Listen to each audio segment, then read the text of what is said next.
பேகுருஸ் நேயர்களுக்கு வணக்கம். நம்முடன் இன்று இணைந்திருப்பவர் எழுத்தாளர், நெறியாளர், தொடர்ந்து மனதில் தோன்றும் எண்ணங்களை டக்குன்னு சொல்லக்கூடியதில் வல்லவர்.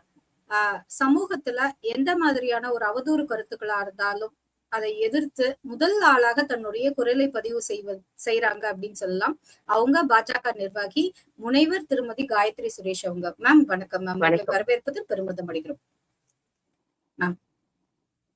நம்ம பாக்குறோம் தமிழகத்துல குறிப்பா நீங்க நீட்டுக்காக தொடர்ந்து கடந்த 5 ஆண்டுகள்ல நிறைய இடத்துல உங்களுடைய குரலை பதிவு செய்து வரீங்க. ஒரு அதிர்ச்சி செய்தியா நம்ம என்ன பாக்குறோம்னா 2 யூனிவர்சிட்டிக்கு இந்த டீம் டு பி யூனிவர்சிட்டி அந்த ஸ்டேட்டஸ் கொடுத்தனால கிட்டத்தட்ட 650 மெடிக்கல் சீட் தமிழகத்துக்கு லாஸ் ஆகுது அப்படிங்கிற ஒரு பார்வை முன்வைக்கப்படுது. இதை நீங்க எப்படி பாக்குறீங்க? தமிழகத்துல இருக்கிற மெடிக்கல் சீட்டுக்கு ஆபத்து வருதா? ஏன்னா சென்ற ஆட்சியில பார்த்தோம் யூனிவர்சிட்டிஸ் இல்ல மெடிக்கல் காலேஜஸ் அந்த தரமா இல்ல அப்படிங்கறதுனாலே 2-3 காலேஜுக்கு அந்த தரம் மெடிக்கல் கண்டினியூ பண்ற அந்த தரம் இல்லாத அந்த சான்றிதழ், தரமான சான்றிதழ் கொடுக்க மாட்டேன் அப்படின்னு சொன்னாங்க. சோ இந்த மாதிரி கண்டினியூஸ் ப்ராசஸ்ல தமிழக மாணவர்களுக்கான மருத்துவ படிப்பிற்கான அந்த இடங்கள் குறைக்கப்படுகிறதா? குறைக்கப்படுகிறது இல்ல, நாம ஏமாந்து நிக்கிறோம் அப்படின்னு தான் சொல்லணும். ஏன்னா ஒரு தனியார் பல்கலைக்கழகம் அப்படிங்கிறது, ஒரு தனியார் நிறுவனம் அப்படின்னு வரும்போதே அவங்க லாப நோக்கத்துக்காக செயல்படுறவங்க தான் அப்படின்னு ஊருக்கே தெரியும். அப்படி இருக்கும்போது அவர்கள், நீங்க தனியார் கல்லூரியாக இருந்தாங்க அப்படின்னு சொன்னா அவங்க இப்போ ஒரு நார்மல் காலேஜாக இருந்தா 65% ஆஃப் த சீட் கவர்மெண்ட்டுக்கு சரண்டர் பண்ணணும். அதே இது மத சிறுபான்மையாக இருந்தாலோ மொழி சிறுபான்மையாக இருந்தாலோ அவங்க 65% அவங்க வச்சுக்கலாம். பேலன்ஸ் 50-50 அவங்க கொடுத்தா போதும். நார்மலாக உள்ள காலேஜ் 65, இவங்க மொழி வழி சிறுபான்மையோ இல்ல இப்ப இந்த வேலூர் சிஎம்சி மாதிரி இருக்கு பாருங்க, அவங்க எல்லாம் கோர்ட்டுக்கு வரைக்கும் கூட போனாங்க. நாங்க மத சிறுபான்மை, எங்களுக்கு எக்ஸம்ஷன் கொடுக்கணும் அப்படின்னு சொல்லிட்டு. பட் அவங்களுக்கு கிடைக்கலன்னு வச்சுக்கோங்க. ஆனா அவர்களுக்கு 50-50 இருந்தது.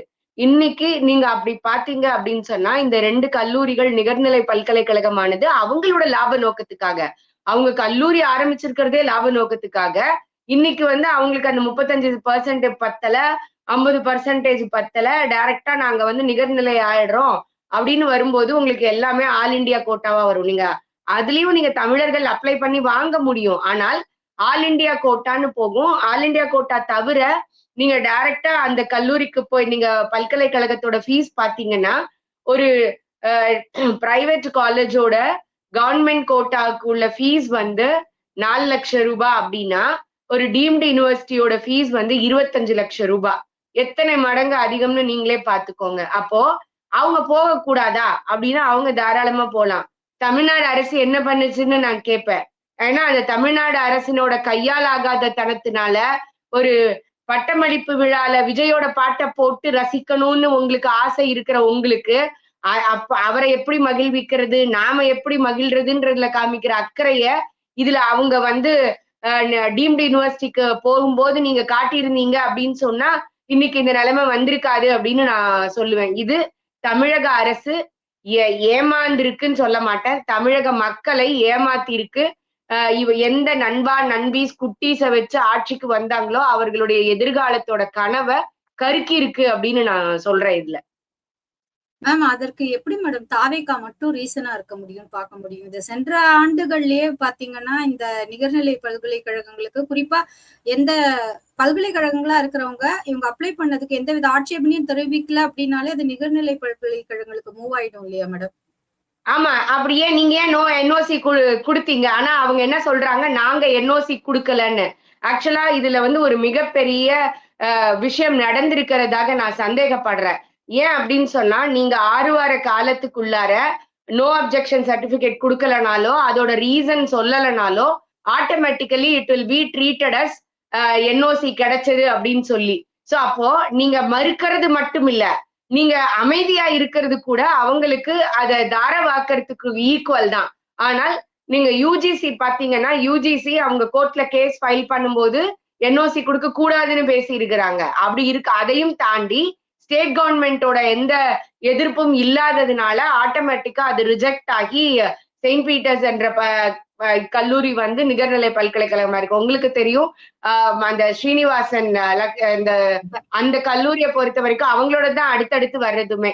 சோ கிட்டத்தட்ட நமக்கு வந்து ஒரு 650 சீட்ஸுக்கு மேல 3 கல்லூரி சேர்ந்ததுன்னா நியர்லி 700+ சீட்ஸ் நமக்கு இன்னைக்கு டோட்டலா. அந்த 700 சீட்ஸ்ல நீங்க பாத்தீங்கன்னா இந்த 150 சீட் இருக்கு இல்லையா, அந்த 250 சீட் இருக்கிற கல்லூரியில நமக்கு கவர்மெண்ட் கோட்டாலேயே ஒரு 19 7.5ல ஒரு 19 அரசு பள்ளி மாணவர்களுக்கு கிடைக்கக்கூடிய சீட்டை நம்ம மிஸ் பண்றோம். கிட்டத்தட்ட 30 அது வந்து இன்னொரு கல்லூரியில நீங்க தனலட்சுமி ஸ்ரீனிவாசன் கல்லூரியில பாத்தீங்கன்னா 30 சீட்டை மிஸ் பண்றோம். அப்ப இதுல என்ன அர்த்தம்னா 49 அரசு பள்ளி பிள்ளைகளுடைய கனவு கருகி போச்சு. அப்ப இருக்கிற சீட்டுக்குள்ளார போட்டி அதிகமாகுது அப்படிங்கறத தான் நாம பார்க்கணும். அதே இது கவர்மெண்ட் கோட்டாவுக்கு நீங்க எடுத்துக்கிட்டீங்கன்னா இந்த கல்லூரியில செயின்ட் பீட்டர்ஸ்ல ஒரு 144 சீட்டு, அதே இது தனலட்சுமி ஸ்ரீனிவாசன்ல 230 சீட்டு, 374 சீட்டுக்கு கிட்ட போகுது. அப்போ இந்த சீட்டு கிடைச்சதுன்னு வச்சுக்கோங்க, 1 லட்சம் ரூபாய் 2 லட்சம் ரூபாய் அந்த குழந்தைங்க ஃபீஸ் கட்டியிருப்பாங்க. பிரைவேட் கல்லூரியாகவே இருந்தால் கூட மேக்சிமம் ஃபீஸ் 4 லட்சம் ரூபாய் தான். இன்னைக்கு நிறைய பேர் ஹெல்ப் பண்றதுக்கு ரெடியா இருக்காங்க. எஜுகேஷன் லோன் இருக்கும். எத்தனையோ பிள்ளைகளுக்கு வந்து அந்த வாய்ப்பு கிடைச்சிருக்கும். இந்த 400 பிள்ளைகளுடைய வாய்ப்பு வந்து இன்னைக்கு இல்லாம போச்சுன்னு பாக்குறோம். நான் என்னால வந்து தனியார் பள்ளிகளை என்னால அந்த கல்லூரிகளை குறை சொல்ல முடியாது. நாம கவனமா இல்ல, அரசு கவனமா இல்லன்றது மட்டும்தான் என்னால வந்து இது மிகப்பெரிய குறையாக சொல்ல முடியும். அது மட்டும் இல்லாம அவங்க என்ன சொல்லியிருக்காங்க, நாங்க வந்து நோ அப்ஜெக்ஷனுக்கு இவங்க கை கழுவுறாங்க. ஏன்னா ஏற்கனவே தமிழ்நாட்டுல 12 பல்கலைக்கழகம் துணைவேந்தர் இல்ல. அதுல இந்த பல்கலைக்கழகமும் ஒண்ணு, மருத்துவ பல்கலைக்கழகமும் ஒண்ணு. அங்க 5 பேர் கொண்ட கமிட்டி தான் அங்க நிர்வாகம் பார்த்துட்டு இருக்கிறாங்க. அவங்க சொல்றாங்க நாங்க குடுக்கல அப்படின்னு சொல்லிட்டு. சோ நீங்க குடுக்காம இருந்ததே இவர்களுக்கு கிடைச்சதுக்கு ஒரு மிக முக்கியமான காரணம் அப்படின்னு தான் நான் அவங்க மேல குற்றம் சாட்டுறேன். அப்படி இருக்கும்போது அவங்க வந்து இன்னொரு ஒரு சப்பக்கட்டு கட்டியிருக்காங்க. நாங்க வந்து நாமக்கல், திருப்பூர் அண்ட் திருவள்ளூர் 3 கல்லூரிகள்ல சீட்டு வந்து அதிகப்படுத்துறதுக்கு விண்ணப்பிச்சிருக்கோம். எப்ப விண்ணப்பீங்க? இப்ப வரைக்கும் அது பெண்டிங்ல தானே இருக்கு. இப்ப இந்த 400 சீட்டு போகுதுன்னு நீங்க முதல்லயே இந்த ரீல்ஸ் போடுற அரசு அதுல கவனம் செலுத்தி இருந்துச்சுன்னு வச்சுக்கோங்க. இந்த சுகாதாரத்துறை அமைச்சர் அதுல கவனம் செலுத்தி இருந்தாரு, உயர்கல்வித்துறை அமைச்சர் அதுல கவனம் செலுத்தி இருந்தாரு அப்படின்னு சொன்னா இங்க இருக்கக்கூடிய கவர்மெண்ட் காலேஜஸ் 35 காலேஜஸ் இருக்கு. இன்னொரு விஷயம் எத்தனை பேருக்கு தெரியும் தெரியல. தமிழ்நாட்டுல வந்து இத்தனை பல்கலைக்கழகங்கள் இருக்கு, இத்தனை கல்லூரிகள் இருக்கு அப்படின்னு நம்ம பெருமை பீத்திக்கிறோம்ல. அதுல 35 கல்லூரி கவர்மெண்ட் கல்லூரி, ஒரு சென்ட்ரல் யூனிவர்சிட்டி. 76ல 36 போச்சுன்னா 40மே பிரைவேட் இன்ஸ்டிடியூட்ஸ். உங்களுக்கு தெரியும் அந்த பிரைவேட் இன்ஸ்டிடியூட்ஸ் இன்னைக்கு யாரு நடத்திக்கிட்டு இருக்காங்கன்னு. ஒண்ணு டிஎம்கேயா இருக்கும், இல்லைன்னா ஏடிஎம்கேயா. இவங்க 2 பேரை தவிர வேற நடத்துறதுக்கு இங்க யாரும் கிடையாது. இந்த விஷயத்துல 2 பேருமே தான் வந்து இணக்கமாக இருப்பாங்க. அதுல எனக்கு மாற்று கருத்து இல்ல. ஏன்னா அந்த செயின்ட் பீட்டர்ஸ் கல்லூரி யாரோடதுன்னு இங்க பாக்குற எல்லாருக்கும் தெரியும். தனலட்சுமி ஸ்ரீனிவாசன் யார் பேக்கப் பண்ணிட்டு இருக்காங்கன்னு எல்லாருக்குமே தெரியும். அப்படி இருக்கும்போது அவர்களுக்கு சாதகமாக இந்த நிலையை உருவாக்கி கொடுத்தது இந்த தாவேக அரசு அப்படின்னு நான் பகிரங்கமா குற்றம் சாட்டுறேன். ஏற்கனவே இருக்கக்கூடிய அரசு 35 கல்லூரிகள்ல 20 சீட்டை நீங்க இன்க்ரீஸ் பண்ணியிருந்தா கூட இந்த மாதிரி இன்னும் ஒரு காலேஜ் போனா கூட நம்மளால அதை சமாளிக்கக்கூடிய அளவிற்கு நாம வந்திருப்போம். நீங்க வந்து 150 சீட்டுன்னு இருக்கிறத ஒரு 20 சீட்டு நீங்க எக்ஸ்ட்ரா ஆக்கியிருந்தா கூட இந்த நிலைமையை நம்ம வந்து தவிர்த்திருக்க முடியும். அப்படி இல்லாம தும்ப விட்டுட்டு வாழை பிடிக்கிற கதையா 3 இடங்கள்ல 50 சீட்டை எக்ஸ்ட்ராவா நாங்க கேட்டிருக்கோம் அப்படின்னு சொல்றது தமிழக மக்களுக்கு தாவேக அரசு செய்யக்கூடிய துரோகம். நீங்க சீட் இன்க்ரீஸ் அப்படின்னு ஒரு விஷயம் சொன்னீங்க. சோ சீட் இன்க்ரீஸ்ங்கிறது எப்ப விண்ணப்பிக்கணும், அதற்கான வரைமுறை என்ன, அந்த வரைமுறைக்குள் இங்க விண்ணப்பிக்கிற இன்ஸ்டிடியூஷன்ஸ்ல அதுல தகுதி பெற நிலையில இருக்கா மேடம் இன்னைய தேதியில? இன்னைக்கு நீங்க கரெக்டான ஒரு கொஸ்டினை கேட்டீங்க. இன்னைக்கு இருக்கக்கூடிய அரசு கல்லூரிகள் அந்த அந்த தரத்துல இல்லதான். அதை யாருமே வந்து மறுக்கவே முடியாது. இன்னைக்கு இருக்கக்கூடிய ஆனால் கூட பாதிக்கு மேல டீச்சர்ஸ் இருக்க மாட்டாங்க. அந்த பல்கலைக்கழக அந்த அரசு கல்லூரிகள்ல ஆசிரியர்கள் பற்றாக்குறை அங்கேயும் தான் இருக்கு. முதல்ல நீங்க அவங்கள அப்பாயின்ட் பண்ணுங்கன்னு நிறைய கேட்டுட்டு தான் இருப்பாங்க. ஆனால் ஒரு என்ன அதுல நமக்கு ஒரு சாட்டிஸ்பாக்சன் கிடைக்குது அப்படின்னா, ஒரு அரசு கல்லூரியாக இருக்கிற பட்சத்துல ஒரு ஹவுஸ் சர்ஜன் ஃபேக்கல்டி இருப்பாங்க, இல்ல ஒரு பிஜி படிக்கிற ஸ்டூடெண்ட்ஸ் இருப்பாங்க. அவங்கள வச்சாது கூட நம்மளால கிளாஸ் எடுத்துக்க முடியும்னு வச்சுக்கோங்க. நீங்க அதாவது நிலைமையை சமாளிக்க முடியும். எப்படி நீங்க வந்து 14,000 வேகன்சி கவர்மெண்ட் ஸ்கூல்ல இருந்தா கூட பார்ட் டைம் டீச்சரை போட்டு மேனேஜ் பண்றீங்க. கல்லூரிகள்ல பாத்தீங்கன்னா ஒரு 6,000 8,000 மேல வேகன்சி இருக்கு. அது இன்னும் நிரப்பப்படுறதே இல்ல. ஆனா கூட இந்த பிள்ளைங்க படிச்சுட்டு தானே இருக்கிறாங்க. ஏன்னா நீங்க வந்து அரசு மருத்துவக் கல்லூரிகள் வந்து மருத்துவமனையோட அட்டாச் ஆகி இருக்கிறதுனால நிறைய பேஷண்ட்ஸ் வராங்க. சோ ஸ்டூடெண்ட்ஸ் அங்க நிறைய இருந்தாங்க அப்படின்னு சொன்னா ஒரு வகையில ஸ்டூடெண்ட்ஸ் வந்து பேஷண்ட்ஸை பார்க்கும்போது அந்த பேஷண்ட்ஸுக்கு ஒரு கேர் கிடைக்குது. அங்க ஹையர் ஸ்டடிஸ் ஏன்னா நீங்க வந்து யூஜி எவ்வளவு சீட்டோ அதுல ஒரு பங்கு தான் நீங்க பிஜி அப்ளை பண்ண முடியும். சோ அப்ப பிஜி ஃபேக்கல்டி அங்க இருப்பாங்க, ஹவுஸ் சர்ஜன்ஸ் இருப்பாங்க. அதை வச்சு நம்ம பண்ண முடியும். சோ இது வந்து ஒண்ணுக்கு ஒண்ணு இன்டர்லிங்க்டா இருக்கும். இன்னைக்கு வந்து ஆசிரியர்கள் பற்றாக்குறை தான், இன்ஃப்ராஸ்ட்ரக்சர் பற்றாக்குறை தான். ஆனா 150 இருக்கிற இடத்துல 2 செஷனா போடுறதுல 10 எக்ஸ்ட்ராவா நீங்க போட்டீங்கன்னா ஒரு பெரிய குத்தம் கிடையாது. அட்லீஸ்ட் அதையாவது இந்த அரசு செஞ்சிருந்தது அப்படின்னா அந்த நிலைமையை சமாளிச்சிருக்க முடியும்னு நான் சொல்றேன். நான் தனியார குத்தம் சொல்ல விரும்பல. ஏன்னா அவனோட நோக்கமே அதுதான். நீங்க அவங்களோட சேர்ந்து தானே இருக்கீங்க. சோ இது எல்லாத்தையும் நீங்க கூட்டி கழிச்சு பார்க்கும் பொழுது யார் யாருக்கு சாதகமாக இருந்தாங்க, என்ன நடக்குது இங்க அப்படிங்கிறது புரியும். ஏன்னா வியாபாரம்னு வரும்போது எல்லாருக்கும் எல்லாரும் தேவைப்படுவாங்க. அங்க அதிமுக கிடையாது, திமுக கிடையாது, தாவேகா கிடையாது அப்படிங்கிறதுதான் ஒரு எண்ணமாக இருக்குது. Okay ma'am. அடுத்ததாக நீங்களே பேசும்போது சொன்னீங்க, குறிப்பா இந்த நிறைய பல்கலைக்கழகங்கள்ல துணைவேந்தர் நியமனத்துக்கு வந்து முந்தைய அரசு வந்து 3 பேர் கொண்ட குழு அமைச்சிருந்தாங்க. இன்னைக்கு அதை 5 பேர் கொண்ட குழுவாக மாற்றப்பட்டு இருக்கு அப்படின்னு தாவேகாவினுடைய உயர்கல்வித்துறை அமைச்சர் திரு விஸ்வநாதன் அவர்கள் வந்து குறிப்பிட்டிருக்காரு. இதை நீங்க எப்படி பாக்குறீங்க? இந்த 5 பேர் கொண்ட குழு வந்து அந்த ப்ராப்ளத்துக்கு சொல்யூஷன் கொடுத்துருவாங்கன்னு நினைக்கிறீங்களா மேம்? ஆக்சுவலா போன கவர்மெண்ட் ஸ்டார்ட் பண்ணி வச்ச பிரச்சனையை இன்னும் அவங்க அதை வேற விதத்துல கண்டினியூ பண்ணிட்டு இருக்காங்க அப்படிங்கறத நீங்க பாக்கணும். ஏன்னா கடந்த அரசு வந்து வரிசையா குளறுபடி பண்ணிட்டே இருந்தாங்க. அவங்க ஆளுநரோட சண்டை போடுவாங்க, வந்து யூஜிசியோட சண்டை போடுவாங்க, சென்ட்ரல் கவர்மெண்டோட சண்டை போடுவாங்க. அதாவது வார்டன்னா அடிக்கணும் அப்படிங்கிறது மட்டும்தான். சென்ட்ரல் கவர்மெண்ட் சைட்ல இருந்து அது யூஜிசியாக இருந்தாலும் சரி, இல்ல ஆளுநராக இருந்தாலும் சரி, யாரையும் நாங்க வந்து அன்கண்ட்ரோல், நாங்கெல்லாம் அன்கண்ட்ரோல் தான் சொல்லிட்டு அன்ரூலியா ஆனது வந்து இந்த மாதிரி விஷயங்கள்ல தான். நாங்களே அதாவது முதலமைச்சரே வேந்தராக இருப்பாங்கன்னு கோர்ட்டுக்கு போய் அது பிரசிடென்ட் வரைக்கும் இவங்க வந்து அந்த ஜட்ஜ்மெண்ட் வந்து ஒரு சாட்டிஸ்பாக்சன் இல்லாம அப்படியே, அதாவது அவங்க அதுல சொன்னது அத்தனையும் வந்து அப்படியே ஏற்றுக்கொள்ளப்படுகிறதுன்னு சொல்ல போக பிரசிடென்ட் கேள்வி கேட்க 5 நபர் பெஞ்ச் வச்சு அதை விளக்க, இல்ல ஸ்டேட்டஸ்கோ அப்படியே கண்டினியூ ஆகும் சொல்ல, திரும்ப அது ஆளுநருக்கே அது வர, நீங்க பாத்தீங்கன்னா யூஜிசியுடைய ரூல் என்ன அப்படின்னு சொன்னா அரசு இல்லைன்னா பல்கலைக்கழகம். ஏன்னா இன்னைக்கு உங்களுக்கு தெரியும் தமிழகத்தில் இருக்கக்கூடிய அரசு பல்கலைக்கழகங்கள் எல்லாமே அரசு தமிழக அரசுக்கு கீழே தான் வருது. அப்ப அதுல இருந்து ஒரு பிரதிநிதி இருப்பாங்க, ஆளுநர் சைட்ல இருந்து ஒரு பிரதிநிதி இருப்பாங்க. ஆளுநர் அப்படிங்கிறது வேந்தர், வேந்தர் சைட்ல இருந்து ஒரு பிரதிநிதி இருப்பாங்க. லேட்டஸ்டாக யூஜிசி கொடுத்திருக்கிற நார்ம்ஸ் என்ன அப்படின்னா யூஜிசியுடைய ஒரு நாமினியும் இங்க இருக்கணும் அப்படிங்கிறது தான். இதை அவங்க ஒத்துக்கவே இல்லை. ஏற்கனவே கோர்ட் வரைக்கும் போனாங்க. ஆனா கோர்ட்டும் சொல்லிருச்சு இந்த இப்படிதான் 3 பேரோட குழு அமைக்கணும்ட்டு.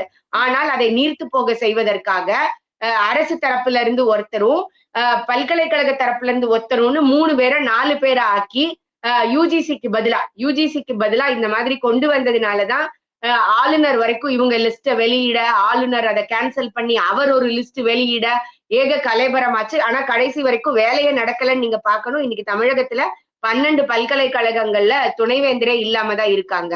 அந்த இப்படி இருக்கும்போது இன்னைக்கு 3 பேர் அப்படிங்கறத 5 பேரா இவங்க ஆக்கியிருக்காங்க. இப்ப அந்த 5 பேருங்கும் போது நீங்க நல்லா யோசிச்சு பாருங்க. ஒண்ணு வந்து சான்சலரோட நாமினி, அதாவது ஆளுநர் தரப்புல இருந்து ஒருத்தர், நீங்க யூஜிசி தரப்பை அக்செப்ட் பண்ணிக்கிட்டீங்கனாலே வச்சுக்கோங்க 2 பேர். அப்ப மிச்சம் இருக்கிற 3 பேர் யாரா இருப்பாங்க? இந்த மிச்சம் இருக்கிற 3 பேரும் தமிழக அரசினுடையதாக இருப்பாங்க. மெஜாரிட்டி ஆல்வேஸ் வின்ஸ், கரெக்டுங்களா?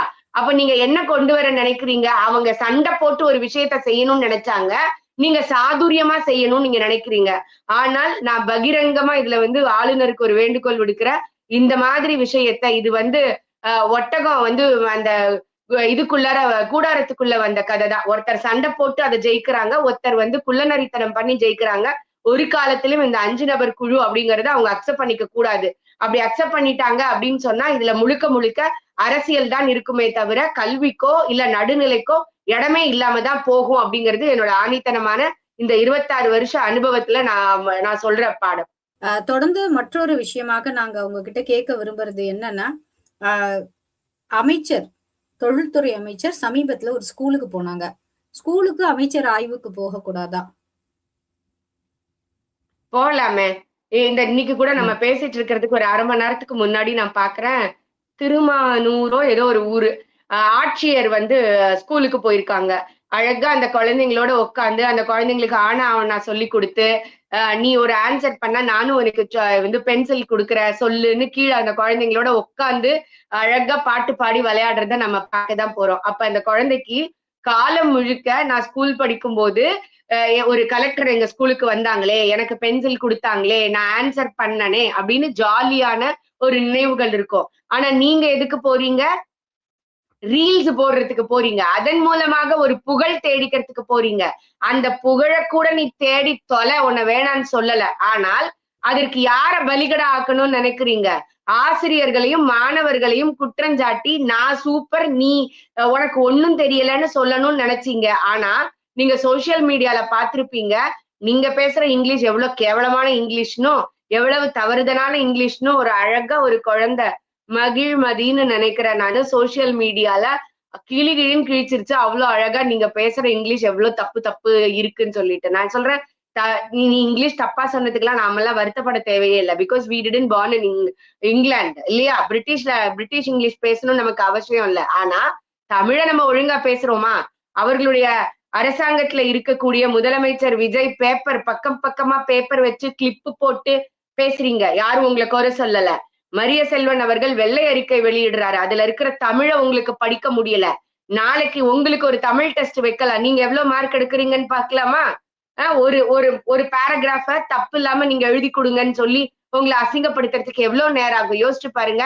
அமைச்சராக இருக்கிறீங்கன்ற ஒரே தகுதியினால எந்த இடத்துக்கு வேணா போய் கேமரா வச்சுக்கிட்டு என்ன வேணா பண்ணலான்றது எந்த வகையான இது அரசியல்? இது வந்து அவமானம், அலங்கோலம், உங்க ஆட்சியினுடைய கையாலாகாதத்தனம். நீ எங்க போயிருந்திருக்கணும்? சீமான் ரொம்ப அழகா சொன்னாரு. அமோனியா வாயு கசிஞ்சு இத்தனை பேர் செத்து போனாங்களே, ஒரு தொழில்துறை அமைச்சரா நீ அங்கல போய் நின்று இருக்கணும். இது வரைக்கும் அந்த அம்மா அங்க போயிருக்குதா? அந்த அம்மாவோட இர்ரெஸ்பான்சிபிலிட்டிய குடுக்கறதுக்கு ஒரு சின்ன எக்ஸாம்பிள் போதும். நீங்க வந்து ரிப்போர்ட்டர்ஸ் கேக்குறாங்க, நீங்க வந்து இந்த தொழில்துறை சம்பந்தமா ஒரு வெள்ளை அறிக்கை குடுக்கணும்னு சொன்னீங்களே, இதற்கு முன்னாடி இருந்த தொழில்துறை அமைச்சர் வந்து இதுல லாபி பண்ணாங்கன்னு சொன்னீங்களே, அதற்கு ஏதாவது ஆதாரம் இருக்கான்னு? நீங்க என் ட்விட்டரையே பாருங்க. என் ட்விட்டர்ல கமெண்ட் போட்டவரே போட்டிருக்காருன்ட்டு. ஏம்மா நீ ஒரு அமைச்சரா இருக்கிற, ஒரு தொழில்துறை இந்த அரசாங்கத்தினுடைய நிர்வாக பொறுப்புல இருக்கீங்க. ஒரு சோசியல் மீடியால ஒரு கமெண்ட்ட ஒரு ஆதாரபூர்வமான ஆவணமாக எடுத்துக்கிறது எவ்வளவு அடி டேஷ் தனம் அப்படிங்கிறது வந்து எல்லாருக்குமே தெரியும். அத நீங்க வந்து பப்ளிக்ல வேற சொல்றீங்க. ட்விட்டர்லயே வந்துருச்சே நீங்க பாக்கலையா அப்படின்னு சொல்லிட்டு. இந்த லட்சணத்துல நீங்க உங்க அறிவையும் உங்களுடைய செயல்பாடுகளையும் வச்சுட்டு எந்த விதமான பின்புலமும் இல்லாமல் ஒரு கூலி வேலை செய்யறவங்களுடைய பிள்ளைய ஸ்கூலுக்கு அனுப்பிச்சா நீங்க அங்க வந்து உனக்கு இங்கிலீஷ் தெரியல, அப்ப கடைசியில இருக்கிறவன் எந்த லட்சணத்துல இருப்பான்னு சொல்றதுக்கு நீயமா அமைச்சராகணும். அதுல வேற பொய். நானும் வந்து கவர்மெண்ட் ஸ்கூல் தானே. அடுத்த 10வது நிமிஷம் போடுறான், நீ வந்து கவர்மெண்ட் ஸ்கூல்ல படிக்கல, நீ படிச்சது வந்து சத்திரிய வித்யாலயான்ற கவர்மெண்ட் எய்டட் இங்கிலீஷ் மீடியம் ஸ்கூல்னு. எதுக்கு இந்த தேவையில்லாத விளம்பரம்? இது அசிங்கப்படணும்? சொல்லுங்க பாப்போம். உங்க பொழப்ப பார்க்க கூடாதா நீங்க? மேம், ஒரு இடத்துல வந்து திருமாவளவன் அவர்கள் ரொம்ப கரெக்டா சொல்றாரு. நாங்க தாவேகாவுடன் கூட்டணி எல்லாம் கிடையாதுங்க. நாங்க அவங்க கூட இருக்கோம், ஆதரவு தரோம். அது இப்ப அமைச்சர்கள்லாம் வந்த பிறகு ஆதரவு தரோம். ஆனாலும் திமுக கிட்ட எங்களுடைய நட்பு தொடருது அப்படிங்கிறாரு. இத நீங்க எப்படி பாக்குறீங்க? அரசு நீங்க கூட்டணிக்கு இந்த வாக்கெடுப்பு நடக்கும்போது இந்த கூட்டணி லேட்டஸ்டா உள்ளத பாக்கலன்னு நினைக்கிறேன். அவர் இன்னைக்கு காலையில அவர் வந்து அந்தர்பல்ட்டி தான். எப்போதுமே நீங்க பார்த்திருப்பீங்க. அவர் முதல் நாள் ஒண்ணு பேசுவாரு, மறுநாள் ஒண்ணு பேசுவாரு. அந்த 6 மணிக்கு முன்னாள் பின்னாலானன்றதெல்லாம் நமக்கு தெரியாது. நம்ம அப்படி சொல்றதுக்கும் வரல. ஆனா நாங்கள் கூட்டணியில் இருந்தோம்னு தான் நான் சொல்லியிருக்கேன்னு அவர் சொல்லிட்டாருங்க. விளக்கம் கொடுத்துட்டாரு. அவர் இப்போ வந்து திமுகல இல்ல. அதற்கு வன்னியரசும் சொல்லியிருக்காரு. நீங்கெல்லாம் எங்களை இப்படி பேசினா நாங்க பதிலடி கொடுத்தா நீங்க தாங்க மாட்டீங்க பாத்துக்கோங்க அப்படின்ட்டு அவர் கட்சியில இருக்கக்கூடிய இன்னைக்கு அமைச்சராக இருக்கக்கூடிய எந்த விஜய், எந்த சீமான் RSS குழந்தைகள்னு சொன்னாரோ, எந்த கரூர் சம்பவத்தின் போது ஓடி ஒளிந்த கோழைன்னு சொன்னாரோ, அந்த அமைச்சரவையில அந்த இதுல சட்டசபையில இன்னைக்கு அமைச்சராக இருந்துட்டு தனக்கு கூட்டணியில தொடர்ந்து இருந்த திமுகவை பார்த்து சொல்லியிருக்காரு, நீங்கெல்லாம் என்ன மாதிரி ஆவீங்கன்னு எங்களுக்கு தெரியாது, எங்களுக்கு எப்படி பதிலடி கொடுக்க தெரியும்னு பதில் பேசி இருக்கிறாங்க. ஆனா ஒண்ணு மட்டும் சொல்லணுங்க, அவருடைய விசுவாசத்தை நீங்க குறைய பேச முடியாது. திருமாவளவன் வந்து எந்த கட்சியில இருந்தாலும் முட்டு கொடுக்கறதுல மன்னனா இருப்பாரு, தோழமை சுற்றதுல தலைவனா இருப்பாரு. இன்னைக்கு இது வந்து தோழமை சுற்றதெல்லாம் விட மேல போய் நிக்குது. அதுக்கு இன்னொரு பேர் அவர் தான் வைக்கணும். நமக்கு அந்த பேர் தெரியல. மேம், தொடர்ந்து காங்கிரசின் தலைவராக தமிழகத்தில் காங்கிரசின் தலைவராக மாணிக் டாகூர் அவர்கள் நியமிக்கப்பட்டிருக்காரு. அவருடைய செயல்பாடுகளை நீங்க எப்படி பாக்குறீங்க? தேசிய கட்சி மற்றொரு தேசிய கட்சி நல்லா ஸ்ட்ராங்கா இருக்காங்கன்னு பாக்குறீங்களா? அப்படியெல்லாம் இல்ல. என்னைக்குமே அடுத்தவங்க முதுகுல தொடர்ந்து சவாரி செய்யறது அப்படிங்கிறது காங்கிரஸுக்கு ரொம்ப இயல்பான ஒண்ணு. இத்தனை வருஷம் வந்து திமுகவோட முதுகுல இருந்தாங்க. இப்ப திமுகவே கொஞ்சம் வளைஞ்சிருச்சு. அதாவது ஜெயிக்கலன்ற நிலைமை வந்த உடனே அடுத்த ஜெயிக்கிற இடத்துக்கு தாவி இருக்காங்க அப்படின்னு தான் நீங்க புரிஞ்சுக்கணும். ஏன்னா கடந்த 3வது முறையாக சென்ட்ரல் கவர்மெண்ட்ல அவங்களால ஆட்சி அமைக்க முடியல. 3வது முறை இந்த இண்டி கூட்டணி எல்லாம் சேர்ந்தப்போ ராகுல் காந்தி தான் தலைவர், அதாவது பிரதமருக்கு வந்து போட்டியிடக்கூடியவர்ங்கிறத கூட எந்த தோழமை கட்சிகளும் அக்செப்ட் பண்ணிக்கவே இல்லை. அந்த இடத்துல அக்செப்ட் பண்ண ஒரே நபர் வந்து ஸ்டாலின் மட்டும்தான், திமுக மட்டும்தான். அப்படி இருக்கக்கூடிய ஸ்டாலினையும் திமுகவையும் இவர்கள் உதறி தள்ளியது அப்படிங்கிறது வந்து பச்சோந்தி கூட கொஞ்சம் கலர் லேட்டா மாறும். அவங்க எல்லாம் அதை விட மாறக்கூடியவங்கன்றத ப்ரூவ் பண்றாங்கன்னு வச்சுக்கோங்க. நீங்க இது மாணிக்கம் தாக்கூராக இருக்கட்டும், ஜோதிமணியாக இருக்கட்டும், அந்த எலெக்ஷனுக்கு முன்னாடி அணி மாறணும்னு பேசியிருந்தாங்க. உண்மையிலேயே நீங்க அப்படி அணி மாறி இருந்தீங்க அப்படின்னா நாம இதை பத்தி பேச போறதே கிடையாது. Because every individual party is having right to alliance with any party. அதுல இது வந்து ஜனநாயகத்துடைய உரிமை, யாருமே அதை கேட்க போறது இல்ல. ஆனா இந்த சொல்லுவாங்கல்ல, சோ தின்ன வீட்டுல உள்ள ஈரக்கை காயறதுக்கு முன்னாடின்னு சொல்லுவாங்கல்ல, அந்த அந்த மாதிரி எலெக்ஷன்ல நின்னு இருக்கீங்க, இவங்களோட நின்று இருக்கீங்க, உங்களுக்கு 5 சீட்டு கிடைச்சிருக்குது அப்படின்னா அந்த முடிஞ்ச ரிசல்ட் வந்த 2 நாளைக்குள்ள நான் இன்னொரு இடத்துக்கு போவேன், இங்க இடத்துல ஜெயிக்கலன்னு உடனே நான் இன்னொரு இடத்துக்கு போவேன் அப்படிங்கிறது எந்த மாதிரியான விஷயம் அப்படிங்கறதே நமக்கு புரியலன்னு வச்சுக்கோங்களேன். நீங்க விஜய கூட உங்களோட கூட்டணி இண்டி கூட்டணியில சேர்த்துக்கோங்க.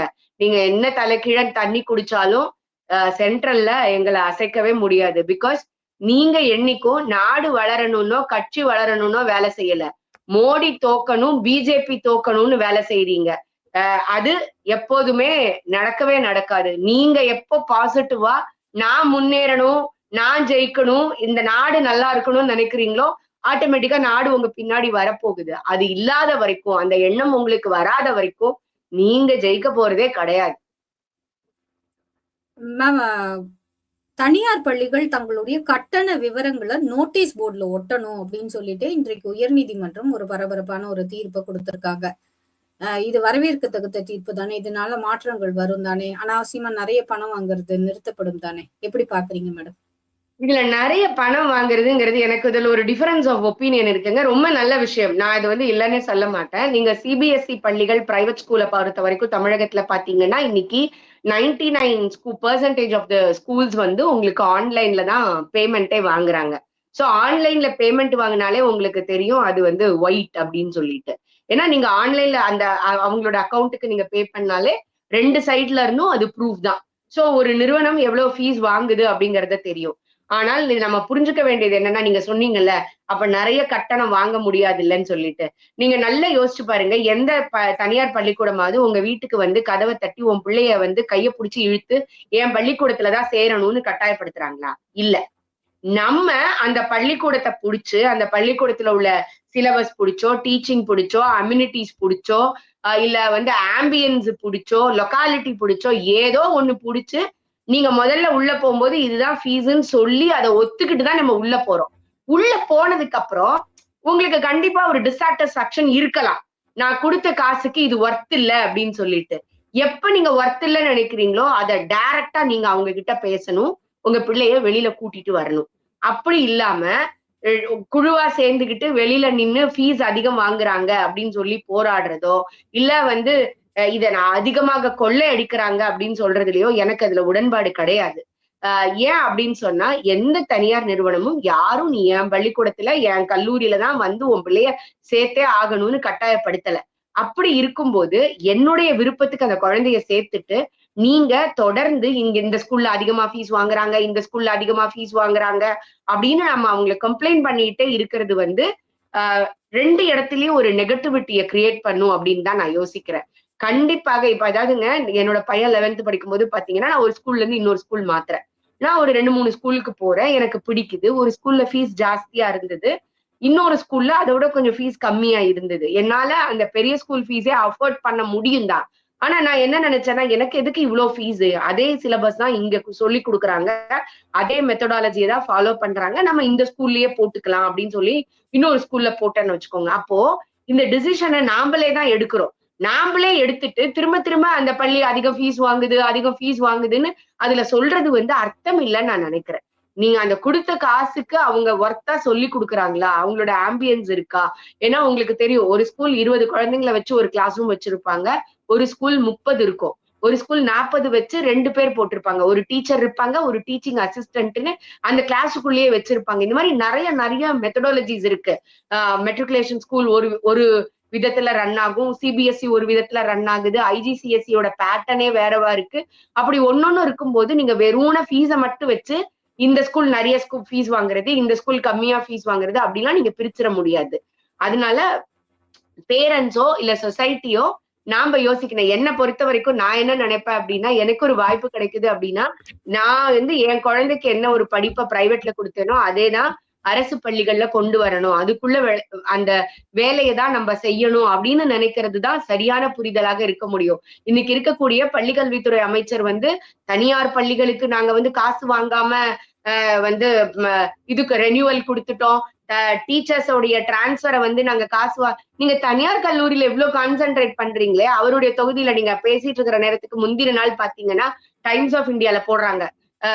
அவரு ராஜ்மோகன் அவர்கள் இருக்கக்கூடிய தொகுதி இருக்கு இல்லையா, அந்த தொகுதியினுடைய அரசு பள்ளியினுடைய நிலைமை அப்படின்னு சொல்லிட்டு ஃபுல்லா லிக்கர் பாட்டில்ஸ், வாட்டர் பாக்கெட்ஸோட அந்த காலியான வாட்டர் பாக்கெட்ஸோட ஒரு காம்பவுண்ட் வால் கூட இல்லாம ரொம்ப மோசமான நிலைமையில. நீங்க அதெல்லாம் முதல்ல சரி பண்ணணும். ஏன்னா தனியார் பள்ளிகளை பொறுத்த வரைக்கும் ஆல்ரெடி அவங்க காசு வாங்கிக்கிட்டு தான் இருக்கிறாங்க. அவங்களுக்கு வந்து மேனேஜ் பண்ணிக்க முடியும். ஆனால் நீங்க கவனிக்க வேண்டிய அரசு பள்ளியை கவனிக்காம எந்த துறையில யாரு சொன்னாலும் அதற்கு பதில் சொல்றதுக்கு 2, 3 பேர் இருப்பாங்க. நிர்மல்குமார் பதில் சொல்லுவாரு, ஆதவர்ஜுனா பதில் சொல்லுவாரு, ராஜ்மோகன் பதில் சொல்லுவாரு. நிர்மல்குமார் வந்து சட்டத்தை பத்தி அவ்வளோ பேசுவாரு. ஆளுநர் வந்து அதிகாரம் பண்ணலாமா, அத்தை பண்ணலாமா, இத்த பண்ணலாமான்னாரு. எந்த ஆளுநர் கிட்ட 4 நாள் போய் நின்னீங்க திரும்ப எங்களுக்கு வந்து பதவி பிரமாணம் செய்ய வைங்க, எங்களுக்கு வந்து இது மெஜாரிட்டி இருக்குன்னு சொல்லிட்டு. அப்போ திமுகவுக்கும் அவேகாவுக்கும் எந்த வித்தியாசமும் இல்லை அப்படிங்கிறத ஒவ்வொரு இடத்துலயும் அவங்க ப்ரூவ் பண்ணிட்டே இருக்காங்க அப்படிங்கிறது தான் அவர்களுடைய செயல்கள் தொடர்ந்து காமிச்சுக்கிட்டே இருக்குது. இறுதியாக ஒரே ஒரு கேள்வி. 41 பேர் மரணம், அரசு வேலை வாய்ப்பு குடும்பத்தில் ஒருவருக்கு, இதை நீங்க எப்படி பாக்குறீங்க? வன்மையாக எதிர்க்கிறேன். ஏன்னா இது வந்து உங்களை பார்ப்பதற்காக வந்து ஒரு கூட்டம் இறந்து போயிருக்குது. எனக்கு ஆழ்ந்த அனுதாபங்கள். அதுல எந்த விதமான மாற்று கருத்தும் கிடையாது. அவர்களுடைய குடும்பம் நீங்க நல்லா இருக்கணும்னு நினைச்சா உங்க சொத்துல இருந்து ஒரு பகுதிய அந்த 41 குடும்பங்களுக்கும் கொடுங்க, சந்தோஷப்படுவோம். ஆனால் அரசு வேலை என்பது அவர் ஒரு இடத்துல டயலாக் சொன்னாரு. வந்து வெளியில இருக்கிற நெய்யை எடுத்து ஊரா வீட்டுக்கு ஸ்வீட் செஞ்ச கதைன்னு சொல்லிட்டு. அப்ப விஜய் அதை அவருக்கு உணர்ந்துக்கணும். அரசு வேலை அப்படிங்கிறது பல பேரோட கனவு. பரீட்சை எழுதி வெயிட் பண்ணி ரிசல்ட்ல 0.5ல 0.25ல எல்லாம் வந்து உங்களுக்கு அரசு வேலை போகும்னு இருக்கும்போது ஒருத்தரை உன்னை பாக்குறதுக்கு ஒரு கூட்டம் வந்து அவங்க இறந்து போய் அதற்காக நீங்க அவர்களுக்கு பதில் மரியாதை செய்யணும்னு நினைச்சீங்கன்னா உங்களுடைய சொத்துல இருந்து கொடுக்கணும், உங்களுடைய கட்சி நிதியில இருந்து கொடுக்கணும். அரசினுடைய வேலையில இருந்து எடுத்து கொடுக்க கூடாது. அது அவங்க வீட்டு சொத்து இல்லைங்கிறத அவர் முதல்ல புரிஞ்சுக்கணும். கண்டிப்பாக நான் இதை வன்மையாக எதிர்க்கிறேன். ஆனால் அந்த 41 குடும்பங்களுக்கும் என்னுடைய அனுதாபங்கள். அவர்களுடைய நிலைமைக்கு காரணம் பாதிக்கு மேல ரிசல்ட் வந்தாதான் நமக்கு தெரியும். ஆனால் ஒரு தனி மனிதரை பார்க்க வந்து இறந்து போனதுக்கு ஒரு அரசினுடைய சீட்டை எடுத்து கொடுக்கறதுங்கிறது அக்செப்ட் பண்ணிக்க முடியாத ஒரு விஷயம்.